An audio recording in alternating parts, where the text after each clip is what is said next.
नमस्कार, news for nation देख रहे हैं आप। आपके साथ मैं हूं ऋचा शर्मा। बिहार की सियासत में सीएम नीतीश कुमार भले ही अकेले दम पर करिश्मा ना दिखा पाए हों, लेकिन बैसाखी के सहारे ही सही किंग मेकर नहीं बल्कि 15 वर्षों से बिहार में किंग की भूमिका में रहे। नीतीश कुमार राजनीति में ऐसी धुरी हैं जिनके इर्द गिर्द ही सत्ता घूमती रही है और जिसके साथ भी वो गठबंधन बनाए, सत्ता उसी के हाथ चले गई। इस बार क्या नीतीश कुमार का सिक्का बोलेगा? इस बार क्या नीतीश कुमार कुर्सी पर काबिज होंगे या फिर लालू प्रसाद यादव अपनी सूझबूझ से नीतीश कुमार को मात देंगे? देखना दिलचस्प होगा। बिहार की राजनीति में नीतीश कुमार की पार्टी जेडीयू महज एक बार विधानसभा चुनाव में सबसे ज्यादा वोट पाने वाला दल बनी। 2010 में जेडीयू का प्रदर्शन पहले कार्यकाल की उपलब्धियों के तौर पर आया था। 2010 के बिहार विधानसभा चुनाव में जेडीयू को 22.58% वोट मिले थे, जबकि 2005 के चुनावों में उसे 20.46% वोट मिले थे। राजनीतिक विशेषज्ञों की माने तो बीजेपी के साथ नीतीश कुमार के गठबंधन के चलते जेडीयू को 3-4% अतिरिक्त वोट मिलते हैं। बीजेपी आरएसएस का कैडर जेडीयू को कुछ सीटों पर अतिरिक्त वोट हासिल करने में मदद करता है। 2015 के विधानसभा चुनाव में इसकी साफ झलक दिखी थी। 2015 में नीतीश कुमार ने बीजेपी के नेतृत्व वाले एनडीए से अलग होकर आरजेडी और कांग्रेस के साथ मिलकर चुनाव लड़ा था। उन्होंने 2014 के लोकसभा चुनाव में पहले नरेंद्र मोदी के पीएम उम्मीदवार बनाए जाने का विरोध करते हुए अलग रास्ता चुन लिया था।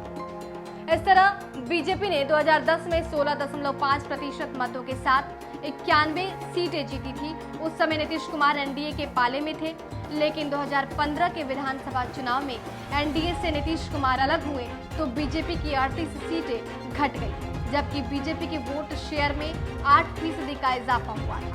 बीजेपी 24.5% मतों के साथ 53 सीटों पर जीत दर्ज कर तीसरे स्थान पर रही थी।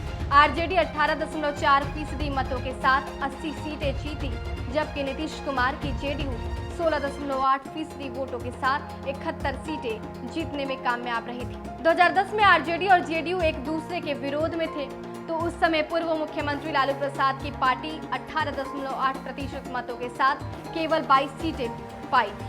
2015 में आरजेडी के वोट शेयर में मामूली इजाफा हुआ था और 18.4% के साथ 58 सीटों की बढ़ोतरी हुई थी।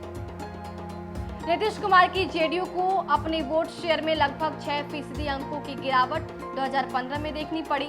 जेडीयू को 2010 में 22.5% मिला था, जो 2010 में घटकर 16.8% पर आ गया था। वहीं बीजेपी का वोट शेयर 2010 में करीब 16.5% था, जो 2015 में बढ़कर करीब 24.5% हो गया था। इससे ये साफ होता है कि भाजपा अपने मुख्यमंत्री पद के उम्मीदवार को उतारने के बजाय नीतीश कुमार के चेहरे के सहारे क्यों चुनावी मैदान में उतरती है, क्योंकि सत्ता की गारंटी है। बिहार में महागठबंधन के मुख्यमंत्री पद के उम्मीदवार के रूप में आरजेडी के तेजस्वी यादव सामने हैं। आरजेडी प्रमुख और तेजस्वी के पिता लालू प्रसाद यादव 1990 के चारा घोटाले मामले में जेल में सजा काट रहे हैं। तेजस्वी यादव अपने पिता की दागी छवि से जूझते हैं और अनुभवहीन होने का टैग भी उनके ऊपर है। ऐसे में बिहार में मिस्टर क्लीन नीतीश कुमार के खिलाफ धारणा की लड़ाई हारते दिख रहे हैं, जो अगले 2 महीने में होनी।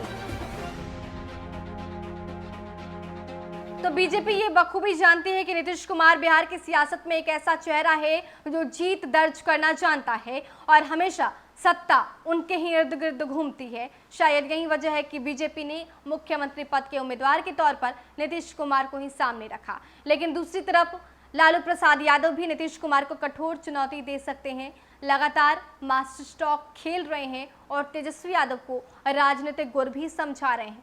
ऐसे में देखना दिलचस्प होगा कि क्या नीतीश कुमार का सिक्का फिर से बोलता है या फिर लालू प्रसाद यादव की रणनीति नीतीश को मात देती है। फिलहाल के इतना ही। बने रहे हमारे साथ और देखते रहे न्यूज फॉर नेशन। नमस्कार।